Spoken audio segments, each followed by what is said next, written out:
মানিকগঞ্জের সিংগাইর উপজেলার জামিরতা ইউনিয়নের চন্দননগর এলাকার কবরস্থান সংলগ্ন ঝোপ থেকেই উদ্ধার করা হয় স্কুল ছাত্রী মারিয়া মাহির মরদেহ। স্থানীয়দের খবরে রবিবার বিকেলে ঘটনাস্থলে পৌঁছে খণ্ডবিখণ্ড মরদেহ উদ্ধার করে পুলিশ। নিহত মারিয়া শায়েস্তা ইউনিয়নের লক্ষ্মীপুর দেওয়ানবাড়ি এলাকার প্রবাসী মিজানের মেয়ে। তিনি শাহরাইল উচ্চ বিদ্যালয়ের ৮ম শ্রেণীর শিক্ষার্থী ছিলেন। পরিবারের দাবি, গত ১৫ জুন দুপুরের পর থেকেই নিখোঁজ ছিল মারিয়া। বিভিন্ন স্থানে খোঁজাখুঁজি করেও তার কোনো সন্ধান পাওয়া যায়নি। ৩টে বাজে যাওয়ার পরে মারা গেছে। আমরা ওখানে গেছি, যাওয়ার পরে চন্দননগর মারা গেছে শুনলাম, কোনে চন্দননগর। ওই চন্দননগর গেছি, যাই দিয়ে মানে এখানিতে কাঠটা এখানে পরিণত কথা নেই, আর এখানিতে একটা উন্না ছিল, উন্নার সাথে চিকুন গাছে হাতে বাজাইছে দিচ্ছি।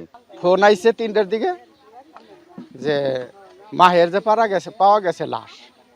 তারপর আত্মীয় স্বজন সবাই চলে গেলাম, যাই মানে চন্দননগর যাই দেখলাম বৃষ্টি, মানুষ হই করতেছে, আত্মীয় স্বজন গেছে, যাই মানে আমার বাস্তিরে চিনা যাইতেছে না।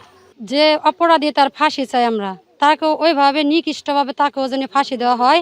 নির্মম হত্যা করছে এবং কি তাকে কয়েকটা খণ্ড করছে, নিচের অংশ খণ্ড করে দিছে। এইরকম নির্মম হত্যা পৃথিবীতে আর কোন শুনিও দেখেও নেই। বর্তমান সরকারের কাছে আমরা এই উচিত বিচার চাই, এই মারিয়া হত্যার আমরা ফাঁসি চাই। বিদ্যালয় সূত্রে জানা যায়, গত ১০ জুন মধ্যাহ্ন বিরতির সময় একটি শ্রেণীকক্ষে ১০ম শ্রেণীর এক শিক্ষার্থীর সঙ্গে মারিয়ার আপত্তিকর আচরণের অভিযোগ ওঠে। পরে সিসিটিভি ফুটেজ পর্যালোচনা করে বিষয়টির সত্যতা পাওয়া যায়। ১৫ জুন উভয় শিক্ষার্থীর অভিভাবকদের ডেকে মুচলেকা নেওয়া হয় এবং তাদের দুজনকেই টিসি প্রদান করে স্কুল কর্তৃপক্ষ। তাৎক্ষণিকভাবে হেড স্যার ইউনূস স্যারের সাথে টেলিফোনে কথা বলছে। কথা বলার পরে কি বলছে এটা ওনারা দুজনেই জানে, এটা আমাদেরকে আর শোনায় নাই। তা পরে বললো যে ইউনূস স্যার টিসি দিতে বলছে। এরপরে উভয় পক্ষের অভিভাবক ডাইকে, ছেলের অভিভাবক মেয়ের অভিভাবকদের ডাইকে তাদেরকে টিসি প্রদান করা হয়। পুলিশ জানায়, গলায় ওড়না পেঁচানো অবস্থায় গাছের ডালে ঝুলছিল মরদেহটির কিছু অংশ। ঘটনাস্থলের পাশেই পাওয়া যায় মারিয়ার ব্যবহৃত স্কুল ব্যাগটি। পরিচয় নিশ্চিতকরণ ও অন্যান্য আলামত পরীক্ষার জন্য ডিএনএ নমুনা সংগ্রহ করা হয়েছে। এ ঘটনায় মারিয়ার মা কামরুন্নাহার সোমবার থানায় একটি হত্যা মামলা দায়ের করেছেন।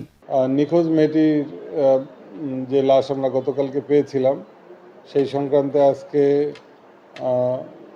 মৃত মেয়েটির মা বাদী হয়ে থানায় মামলা করেছে। আমরা ইতিমধ্যে ৮ জন আসামিকে এর মধ্যে মামলায় গ্রেপ্তার দেখিয়ে চালান করতেছি।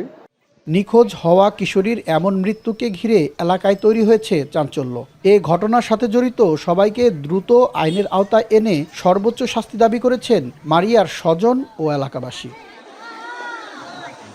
আসাদ জামান, এখন, মানিকগঞ্জ।